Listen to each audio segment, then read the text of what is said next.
On the line with us this morning from Boston College is Tim Muldoon, where he is a visiting professor. He's joining us here this morning because he's going to be back here in Indiana this weekend. Tim, I'm not normally so short with people when I greet them on the phone, but I got to you a little bit late. I apologize for being so rude and quick. Don't give it a second thought, Todd. I'm delighted to be with you today. Our conversation brought to you by Marcus and Mack, a law firm representing injured people. When was the last time you were around this neighborhood, Tim? It has been, I believe, since 2005, so way too long. But I have great memories there, and I'm looking forward to being back. Oh, yeah. Are you not going to remember this place? Man, the changes since you were around this neighborhood. Wow. So you're coming in for the Indiana Catholic Community Lenten Mission Weekend, and you're going to be the keynote speaker. There are events Friday, Saturday, and Sunday, and you're involved in a lot of it, and it's good to have you with us. You're currently a professor of theology at Boston College, a renowned author. You've led mission work. You used to live here in Indiana. We know it's going to be great for you coming back, and you're going to see a whole bunch of people that you haven't seen in quite some time, but you're here for a purpose, aren't you? Yeah, that's right, Todd. This, of course, is the season of Lent, and so as Catholics, it's a time for us to kind of remember what calls us together as people, but also to remember that we're not doing this as isolated individuals, that we're part of a larger community, we're part of a larger society, and so what we do in our own prayer life is to remember our call to be people for others and to ask the question, what is God asking us to do to make our world a better place? And I would guess, as an expert, as they call you, in Ignatian Spirituality, which is all about cultivating a loving awareness of God's presence, and trust me, I'm reading that. I didn't come up with that by myself. That the connection that we make with the Lord during the season of Lent is not only important for us personally, but important for those around us because they will notice that about us. Well, that's obviously the hope, and so kudos. I was going to give you props for knowing that off the top of your head, but that's okay. Reading it off the page. Ignatian Spirituality comes from Ignatius of Loyola, who was a 16th century saint. He is known for being the founder of the Jesuit order, but for our purposes, yes, what you said is exactly right. We're cultivating a deep relationship with God that allows us then to deepen our relationships with other people, that allows us to recommit ourselves to take on sometimes the hard work of doing what's right, of being loving people, and of making positive change in the world. So, yeah, all of that is very much the focus of what is happening this coming weekend. I pastor a small church over in Rural Valley, and one of the things I frequently tell my church members is that as we think about the Lord's presence in our lives, frequently it's during those really, really rough, difficult stretches of our lives when something life-changing has happened. And the challenge really for us is to find the Lord and feel His presence in the everyday, in the routine of life, because He's just as much there as any other time. Yeah, that's certainly right, and obviously you know that from your position as a pastor, that it's very easy to fall into the habit of saying, oh, okay, God, that's what I do on Sunday, and then I go home and then I go about my daily work and sort of punch out, as it were.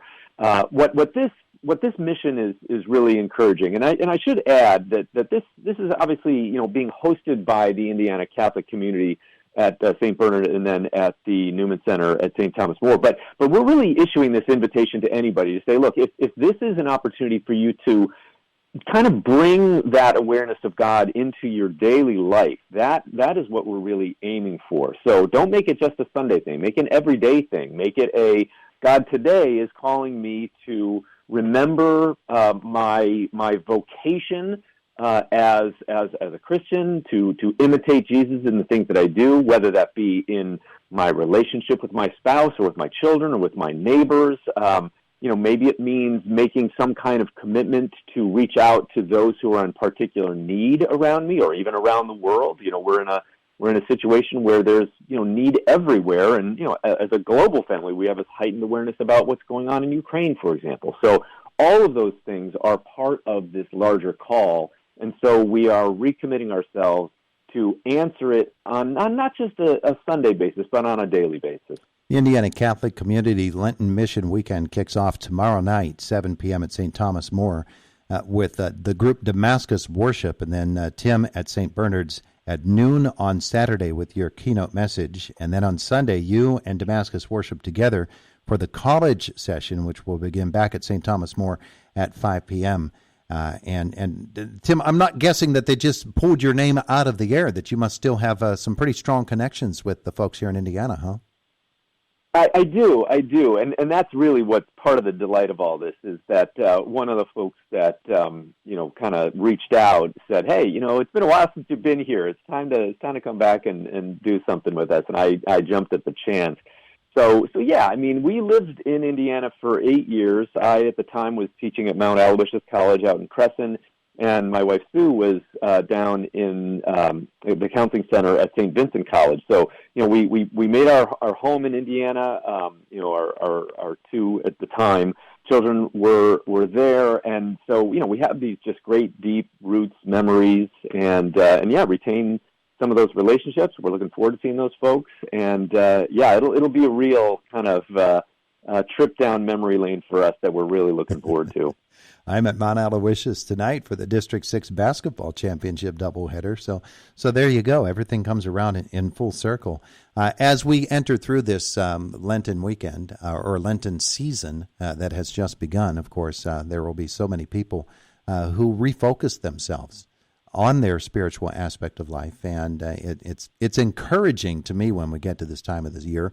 And last night being the first Ash Wednesday, of course, the only Ash Wednesday of the year, but we were at Central Cambria High School, and there were so many people there who still had the ash on their forehead, and it was really encouraging to me to see that so many people are so in touch with their spiritual side that they were there and they were cheering, and you were seeing them everywhere. I think, I don't want to use the word hidden, but I certainly think that there are people out there who are of faith who we don't know simply because we don't see those overt signs. And it might demand of us that we look a little closer at the lives that are being led, because those are examples that the Lord has put out there for us to follow. Yeah, I completely agree with you on that point, Todd. And I saw the same thing where I am. I'm just outside of Boston, but yesterday I was on the campus of Boston College at an overflow mass where it was packed with students, and this is a kind of a truism among those of us that are close to the church, that I don't know what it is about Ash Wednesday, but it brings people out and said, I don't know if it's about visibility, I don't know what it is, but maybe it's just that kind of gentle nudge for people to say, yeah, maybe this is the right time to kind of refocus on the things that are most important. Traditionally, the imagery of Ash Wednesday is, okay, we're remembering that we are dust, and unto dust we will return, in the language of the Catholic liturgy. But so it's in one way, it's in some ways just kind of reminding us that our lives are short. We're going to die, and we better do with our lives something good, something beautiful. But I tend to think that, you put your finger on it, there's something about the visibility about it. And I wonder if even this year, it feels like we're emerging from the pandemic. It feels like we've turned a corner. And, people are seeing each other again after, many months. We know folks that literally have not even set foot in a church for 2 years, just out of, fear of contagion.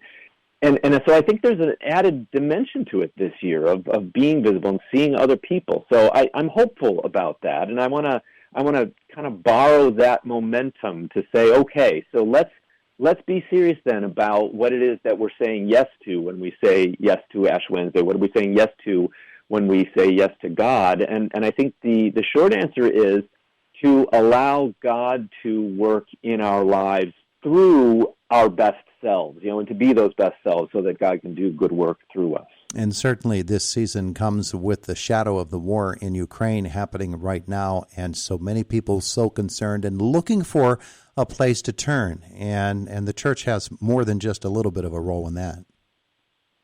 Yeah, and I think it's one of the very few institutions that really can make the claim to being a trans-historical institution. So the church has been through, pandemics many times, plagues in Europe and elsewhere. world wars, all over the place. So I think there's something about the permanence of, the church that maybe is a little bit of a solace, and that's not to make light of the fact that, there's war in Europe right now, and that hasn't happened in most of our lifetimes. Maybe the lifetime of if we're old enough, our parents or maybe our grandparents. So that's a serious thing, and that's a consequential thing. And again, I think what the church offers is the sense of there is still this kind of note of peace that runs through the church's history of planting ourselves in the soil that is the Word of God, and of thinking of things that are more than just our immediate perceptions or our fears or whatever is going on with us. So, yeah, I agree with you. I think there's something about this historical moment which also is kind of awakening people to answer the question, what can we rely on, and what in the end will matter? And all of that, I think, is what we're going to be focusing on when we talk about this theme of returning to our center this coming weekend. Dr. Tim Muldoon comes for the Indiana Catholic Community Lenten Mission Weekend this weekend. You might not recognize the place, but there will be plenty of people that recognize you and get you where you need to be. Thanks for being with us here this morning. We're looking forward to your coming to Indiana again. I appreciate your kind words, Todd. I sure am looking forward to it, too. Have a great day today. You too. God bless. It is the voice of Indiana County, WCCS, 101.1 FM and AM 1160.